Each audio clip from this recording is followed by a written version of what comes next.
नमो सिद्धाणं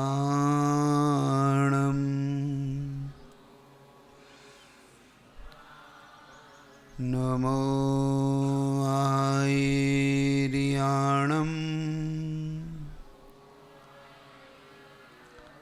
नमो अध्यायाणं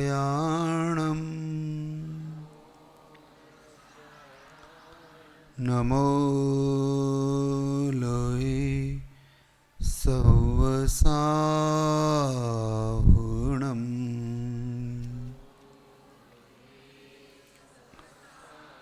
असो पंचनमो यारो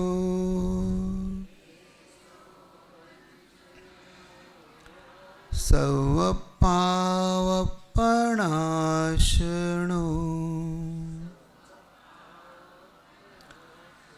मंगलाणं च सवेसिम्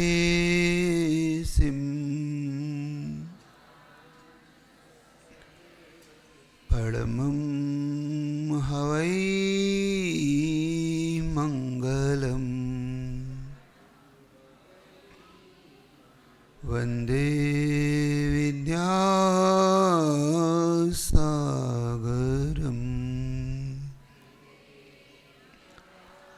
वन्दे समय सागरम्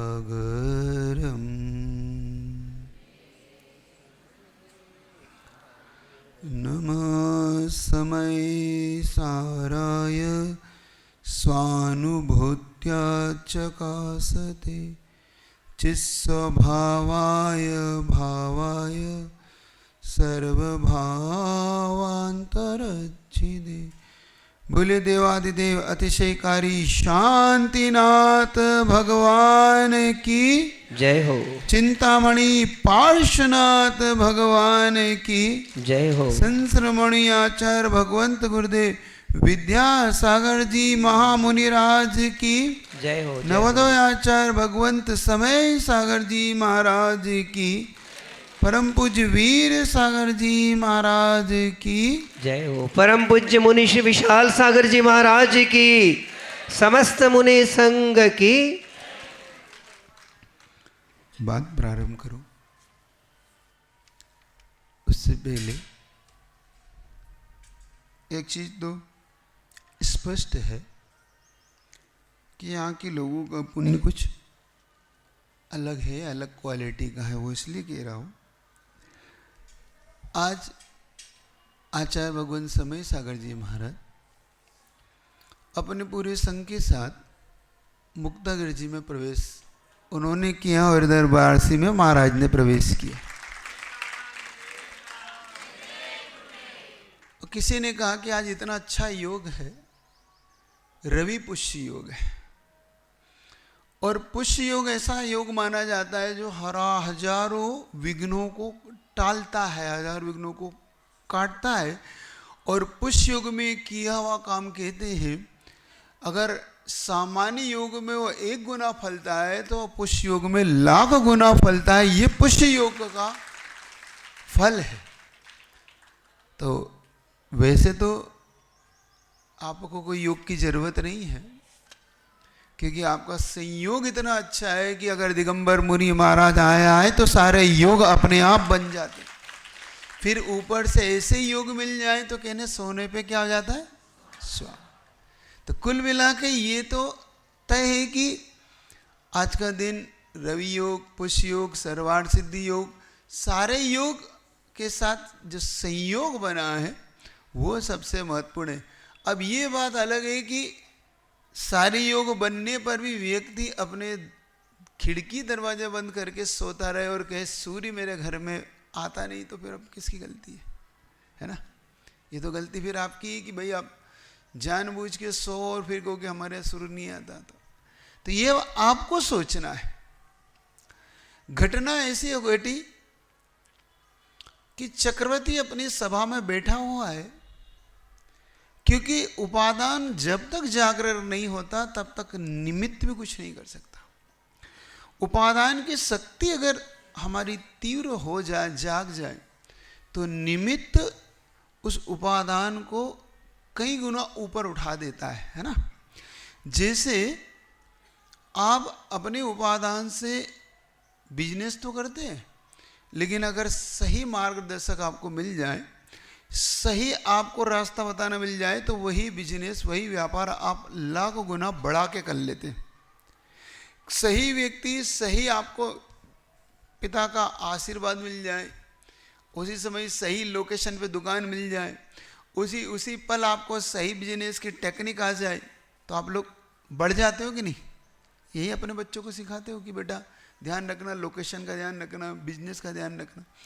ऐसे ही उपादान की शक्ति जब जागृत होती है, जब निमित्त का मिलना होता है। और निमित्त तब मिलता है जब उपादान अपना पुरुषार्थ बढ़ाता है। तो संयोग की बात है कि आपका उपादान ने निमित्त को यहां तक तो खींच लिया है ना। इतना तो सही कहना ही पड़ेगा कि आपका उपादान बहुत तीव्र पुण्यवान था, जो निमित्त को कहां से कहां घुमाया और कहां लाके आपके पास ले आया। ये अतिशय में आपके दोनों भगवान का मानता हूं, क्योंकि जब सुबह पार्श्वनाथ भगवान की मुद्रा देखी, उस पार्श्वनाथ भगवान के दर्शन किए और इधर शांतिनाथ भगवान के दर्शन किए, तो लगा कि गजब के पार्श्वनाथ भगवान हो, गजब के शांतिनाथ। आकर्षण उनका इतना जबरदस्त है कि 2-5 मिनट तो उनको देखता ही रहा। पार्श्वनाथ भगवान की मुद्रा जो है ना, खींचती है, चुंबक है उसके अंदर। इधर भगवान शांतिनाथ के अंदर, जब चंद्रपुर भगवान, अच्छा शांतिनाथ है, शांतिनाथ है चंद्रपुर है, भैया काका को यही नहीं पता। अरे हमने बिना देखे बता दिया शांतिनाथ, तो इसका मतलब उनका संकेत होगा हमारे पास कि वो शांतिनाथ। जब जिसके मुद्रा में जाके वो चंद्र प्रभु भी हो, चाहे आदिनाथ हो, अगर जिनके चरणों में बैठ के मन को तृप्ति और शांति मिलती है, तो शांतिनाथ भगवान का ही काम करने लग जाते। ये से हैं अपने शांतिनाथ भगवान। तो ऐसे भगवान आपके उपादान को अगर जागृत न कर सके, तो मैं सोचता हूँ फिर तो बेकार है ना। तो कहाँ आपका पुण्य जगह, कहाँ आप लोग भगे। तो इतना कहना चाहता हो कि उधर चक्रवर्ती ने देखो कैसे अपने उपादान का उपयोग किया। अब आपसे भी पूछना चाहता हूँ, कहते सब वारसी में कहते हैं सब चक्रवर्ती एक से बढ़ के एक है, कोई कमजोर तो है नहीं। भले ही विवेक बाबू चले गए हैं, अच्छा छुप के बैठते हैं, लेकिन है बड़े काम के आदमी। ये हमने देख लिया ना, जब हमने इनको वहाँ पे परखा, कहाँ पर, कुंथलगिरी में, तब उन्होंने कहा कि विवेक भैया ये काम करना है, तो फिर कहते नहीं नहीं नहीं, फिर कहते ठीक है महाराज जी आपने आशीर्वाद दिया है तो काम कर लिया, और बड़ा कलश लेके ही माने। फिर छोटा काम नहीं किया है ना विवेक भैया, छोटा काम तो नहीं किया ना, ज़्यादा बड़ा तो नहीं हो गया ना। देखो उनकी मुस्कुराहट बता रही कि काम बढ़िया था, आपने ही छोटा करके छोड़ दिया। महाराज जी बहुत छोटा दिया उनको। वही मैं कह रहा हूँ, हमने उनको अब छोटा समझा ना, बाद में समझ में आया कि व्यक्ति कितना वजनदार था। चक्रवर्ती ऐसा थोड़ी होता है।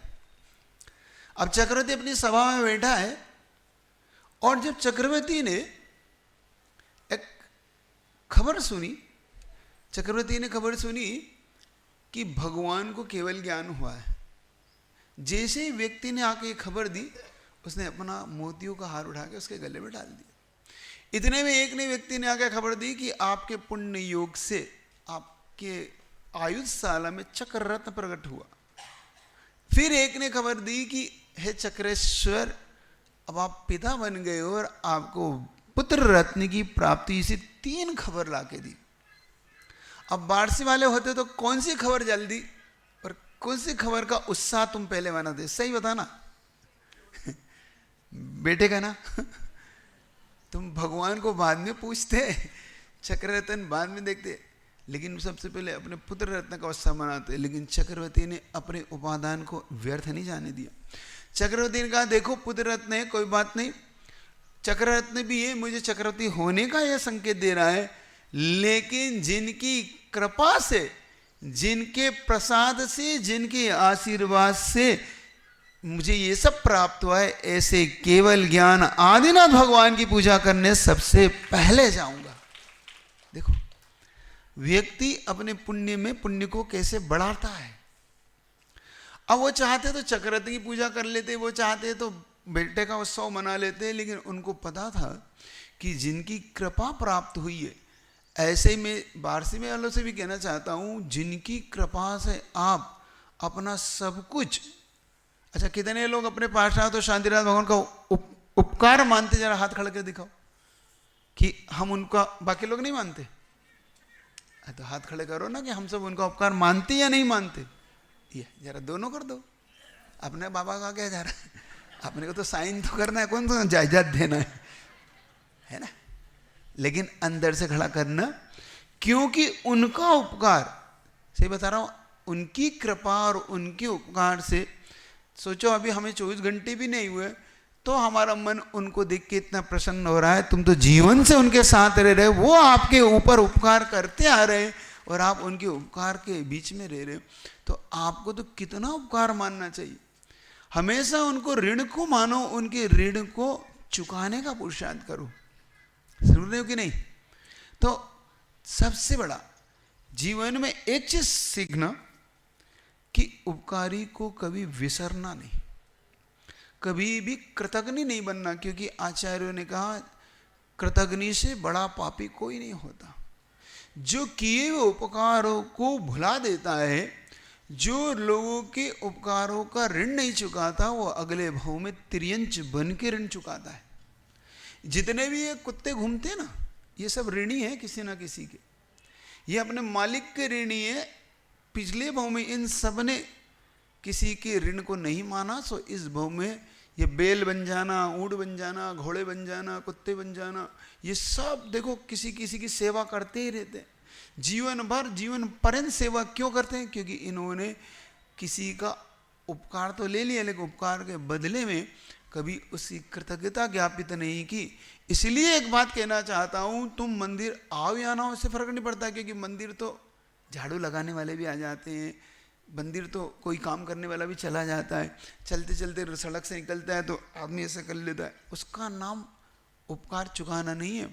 उपकार चुकाने की तो शुरुआत जब होती है जब आप भगवान के चरणों में भरे हाथ जाते हो, है ना विवेक भैया। मैंने आज यही कहा ना, जब पूरी कमेटी आई तो मैंने कहा एक बात बताओ, तुम्हारी पूरी कमेटी मिलके आई और खाली हाथ चली आई, चलिए महाराज जी। मैंने कहा देखो खाली हाथ उपदेश देंगे तो तुम्हारे दिमाग में तो घुसना ही नहीं है, तो तुम सबसे पहले तो भरे हाथ आओ।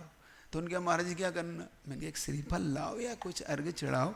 कभी भी गुरु के चरणों में खाली हाथ जाना ही नहीं, भगवान के हाथ खाली हाथ जाना नहीं, कभी जिनवाणी के पास खाली हाथ जाना नहीं, क्योंकि कहते हैं जो देवसास गुरु के खाली हाथ जाता है वो खाली हाथ ही लौटता है।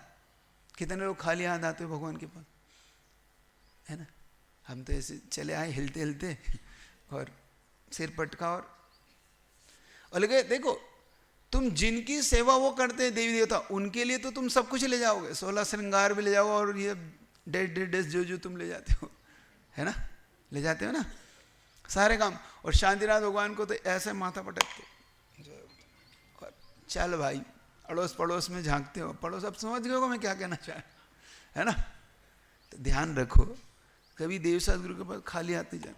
चक्रवर्ती ने सबसे पहले भगवान का उपकार मानना, तो सबसे पहले भगवान को भरे हाथ जाओ और उनके श्री चरणों में एक ही निवेदन करो कि भगवान आज आपकी कृपा से जो मेरा दिन की शुरुआत हो रही है, बस ये तुच्छ भेंट आपके चरणों में दे रहा हूँ। मेरी तो औकात नहीं, क्योंकि ये सब आपका दिया हुआ है, मैं आपको क्या दूँ, लेकिन तुभ्यम वस्तु तमेव समर्पितम है भगवान, तेरा तुझको अर्पित है।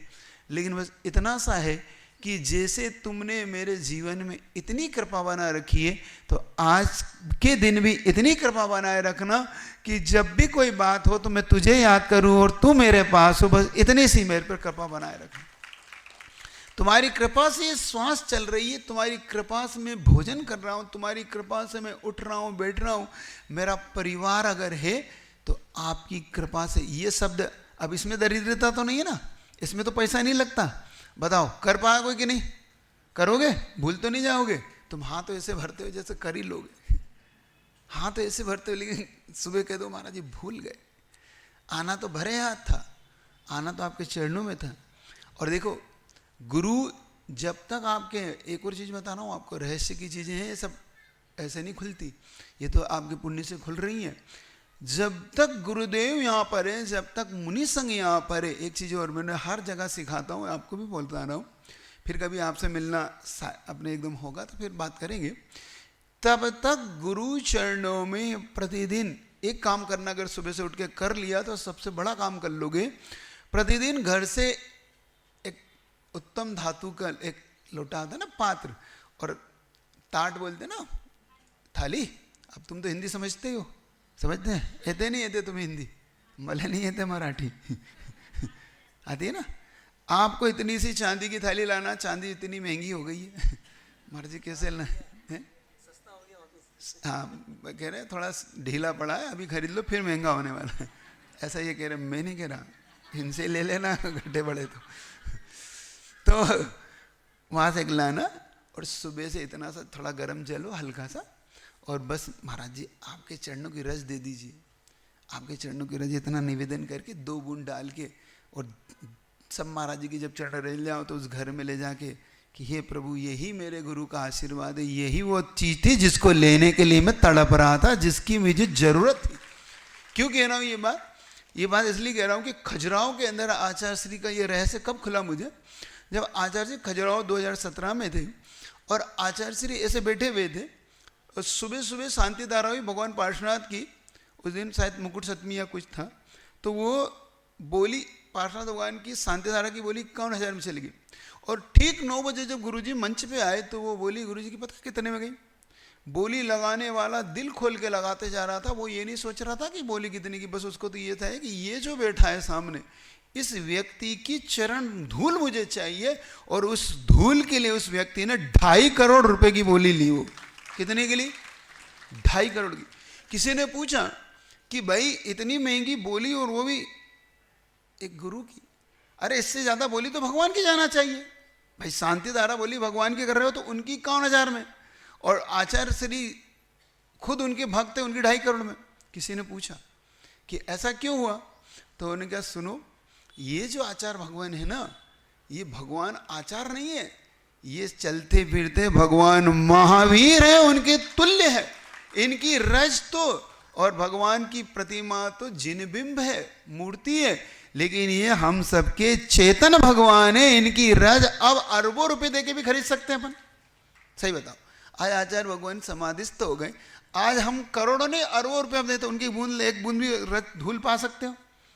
तो सबसे सौभाग्यशाली वो लोग हैं जिन्होंने आचार्य भगवान की चरणों को छुआ है, उनके हाथ में आरदान दिया है। समझ ना? ऐसे ही जब चक्रवर्ती, तो भगवान के लिए आप इतना करोगे, सुबह सुबह आ जाओगे, सुबह सुबह जरा उठ के जरा गाड़ी घर से निकल चलना पैदल, तो डायबिटीज भी ठीक रहेगा।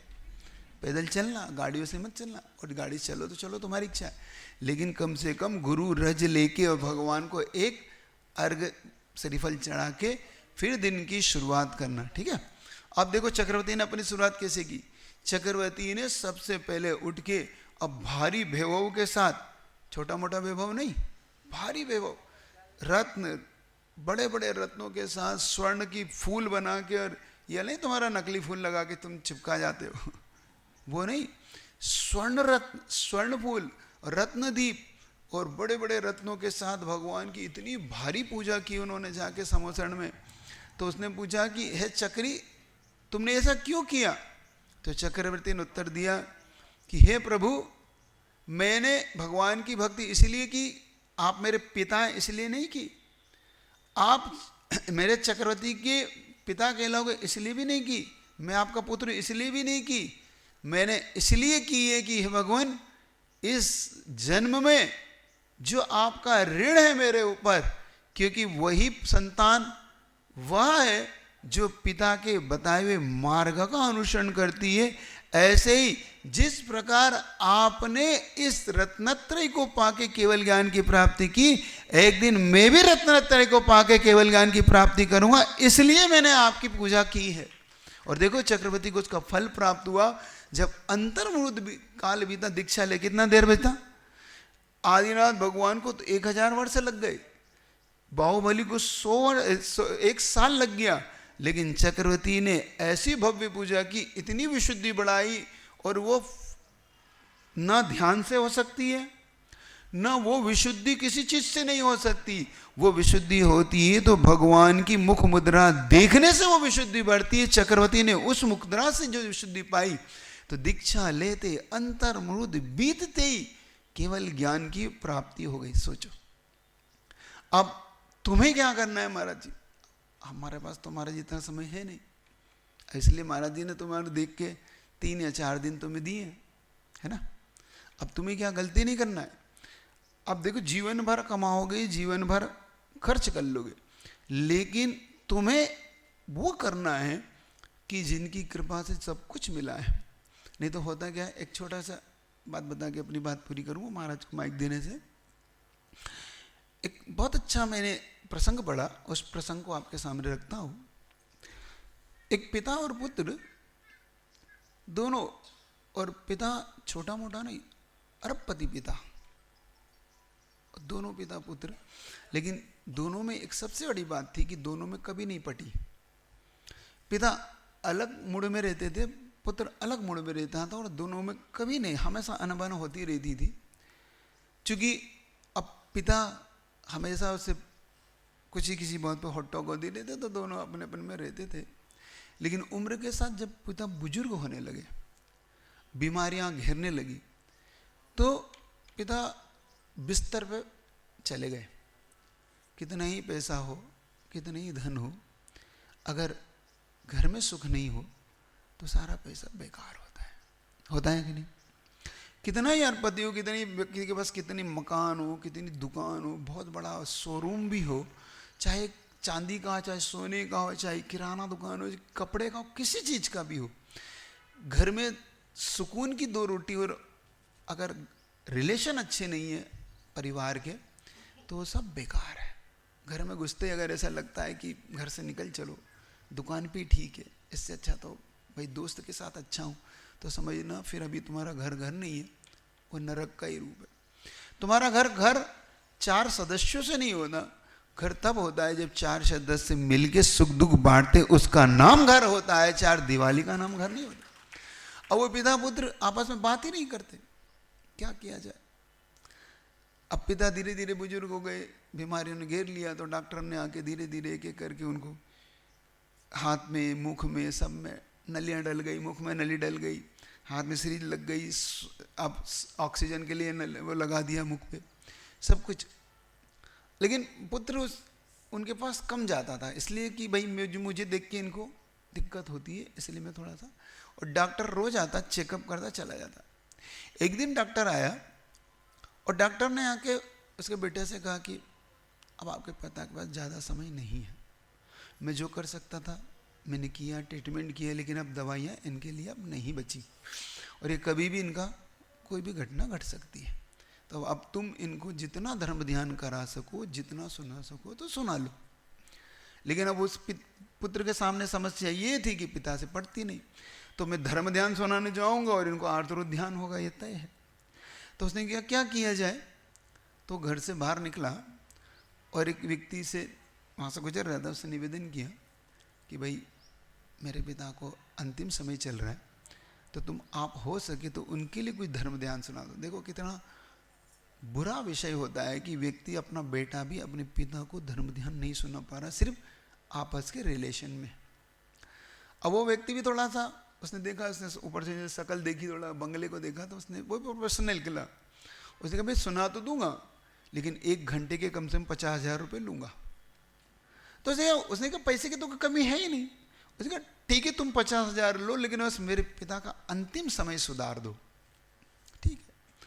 और जैसे उस व्यक्ति उस घर में घुसता है, तो सबसे पहले देखता है कि लग्जरिया गाड़ियों का बिल्कुल अंबार लगा है, 8-10 लग्जरिया गाड़ी खड़ी, और जो उसमें जो वो लगा था, उस पर फर्श लगा था, फर्श ऐसा लगा था जैसे कोई विदेश से मंगाया हो, शकल दिखती, चमकता जैसे सोना चांदी चमक रहा है, ठीक है।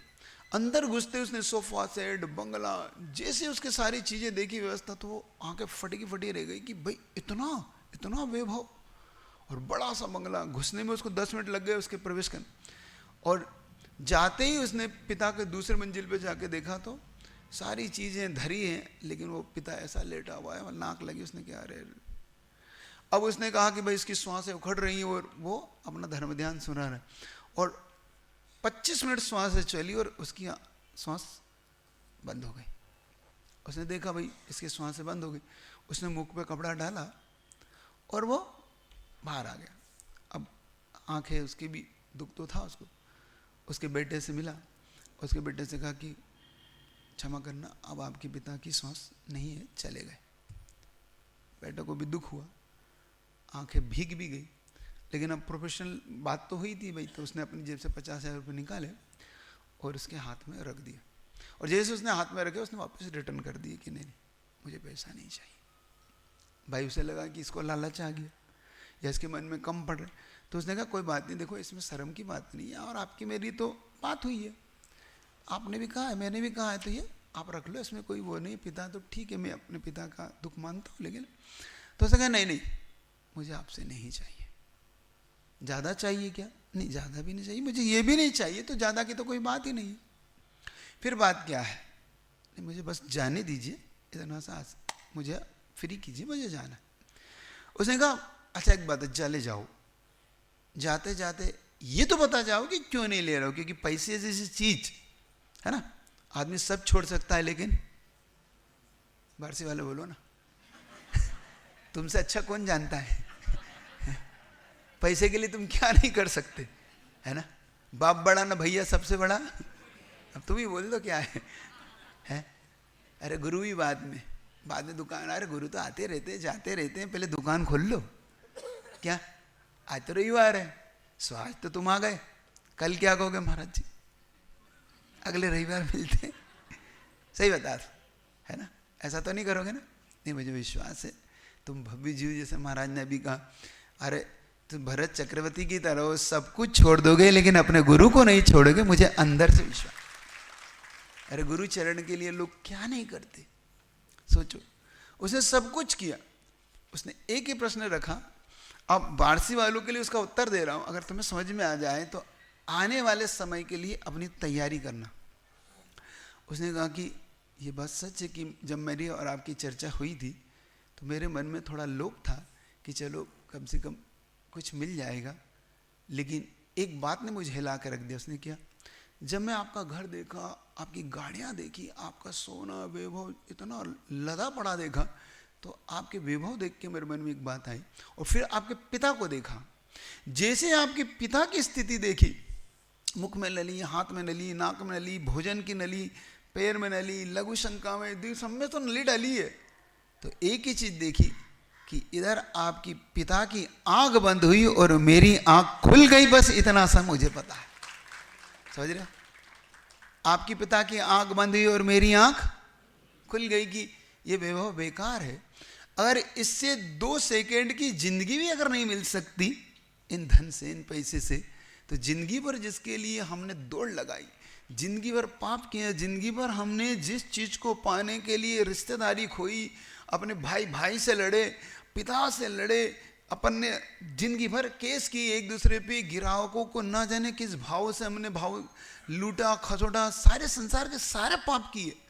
लेकिन जिस क्षण हमारी जिंदगी हमारे हाथ से निकल रही थी, उसमें हमें एक श्वास नहीं बड़ी मिली। इस पैसे का क्या मूल्य? सोचो।